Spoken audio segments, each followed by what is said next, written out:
അത് ഇന്നലെ ഇതെന്തോ സംഭവം എന്നറിയാവോ? ഇന്നലെ മറ്റേ അണ്ടിപ്പരിപ്പ് പിന്നെ കപ്പലണ്ടി എല്ലാം കൂടി മറ്റേ തേനിനകത്ത് മുക്കിയൊരുതുണ്ടല്ലോ.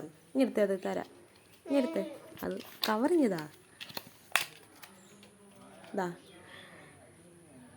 ഇതല്ല 20 രൂപയുടെ ചെറുത് മേടിച്ചോണ്ട് വന്നു. അപ്പം ഇവന് ഞാൻ ആദ്യം കൊടുത്തപ്പോൾ അത് അവന് വേണ്ടായിരുന്നു, അവന് ഇഷ്ടപ്പെട്ടില്ല, അവൻ തുപ്പിക്കളഞ്ഞ അണ്ടിപ്പരിപ്പ്. അപ്പം പിന്നെ അവൻ ഉറങ്ങി കഴിഞ്ഞപ്പോൾ ഞാനെടുത്തത് തിന്ന്. ഇപ്പം അതെടുത്തോണ്ട് വന്ന് ഇത് ചെറി പുളുത്തുക അവൻ്റെ ഞാൻ തിന്നെന്ന്. അവനിട്ട് തിന്നത്തുമില്ല, നമ്മളിട്ട് തിന്നുമ്പോൾ അത് പിന്നെ വിഷയവുക. പല കാര്യങ്ങളും അങ്ങനെ. നിനക്ക് വേണമായിരുന്നോ അത്? നീ തിന്നുവോ? നിനക്കിത് കൊണ്ട് തന്നപ്പം നീ തിന്നില്ല, തുപ്പിക്കളഞ്ഞില്ലയോ? അതുകൊണ്ടല്ലേ അമ്മ തിന്നേ. നീ പിന്നെ മേടിക്കാം. അപ്പം ഞാൻ ഇവിടെ നിന്ന് പോയി മേടിക്കും.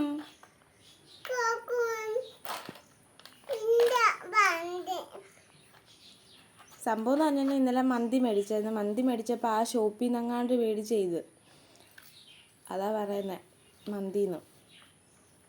എനിക്കറിയത്തില്ല. അച്ഛൻ വരുമ്പോൾ നമുക്ക് പോയി മേടിക്കാം കേട്ടോ.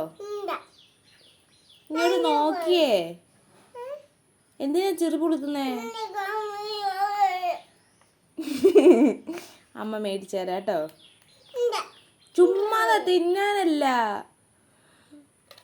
എൻ്റെ കഷ്ടകാലത്തിൽ അടുത്ത് തിന്നുകയും ചെയ്ത്. കരയണ്ട, അമ്മ മേടിച്ചു തരാം. Okay okay.